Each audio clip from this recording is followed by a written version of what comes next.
So this was part 2 to another video that I did regarding cash flow and how so many owners only evaluate cash flow.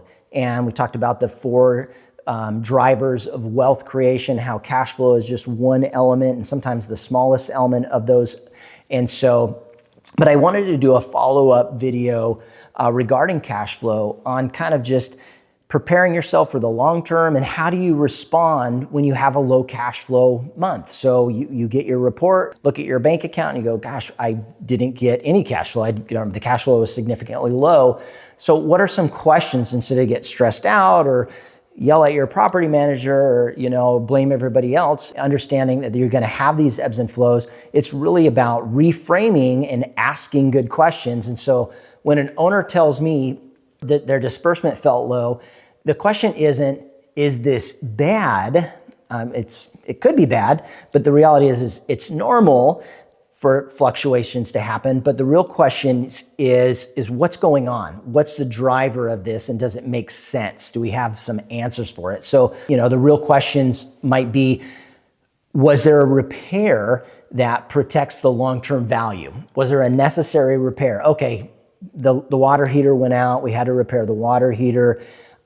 I'm so grateful that you guys did that. I'm bummed because it really hurt my cash flow, but that's amazing that you guys went out there on a holiday weekend at night, because all water heaters, they break either in the evening or on the weekend or during a holiday. I'm so glad that you guys took care of that. Thank you so much.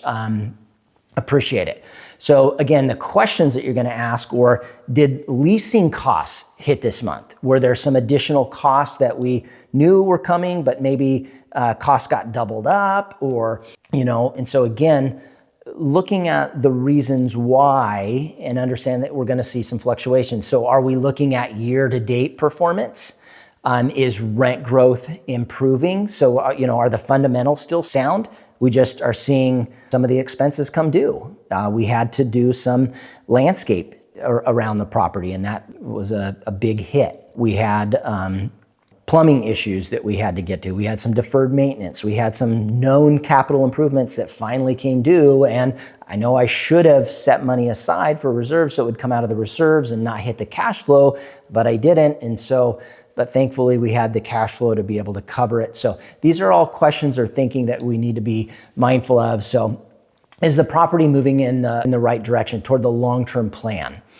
Even though there's fluctuations, right? Sometimes the right answer is to optimize expenses. Sometimes it's to raise rent. Sometimes it's to renovate. And sometimes the correct conclusion is simply, hey, this is just a normal month in the real estate cycle. And I need to have that, again, long-term perspective, understand there's going to be fluctuations, and not to make a rash decision based on emotion, but really look at the facts. And again, there's sometimes properties are just not good cash flowing properties and they're not appreciating, they're not meeting your goals, and it would be better just to sell. You don't have a vision for improving the property and 1031 into another property. But I do really, I'm a big believer in real estate, so I always want to encourage people, if they do have to sell, make a long-term plan so that you can sell on your terms and not, based on, again, emotion, and sell at the wrong time and lose out. So hope that helps. Hope that helps with your framing and understanding. Good questions to ask when you see low cash flow. It's not the end of the world. It's normal, but understanding what are the drivers to it, and are there things that we can correct, or is this just, hey, the bill came due for some of these unexpected expenses, right? Those unexpected expenses should be really expected. All right, thanks for watching.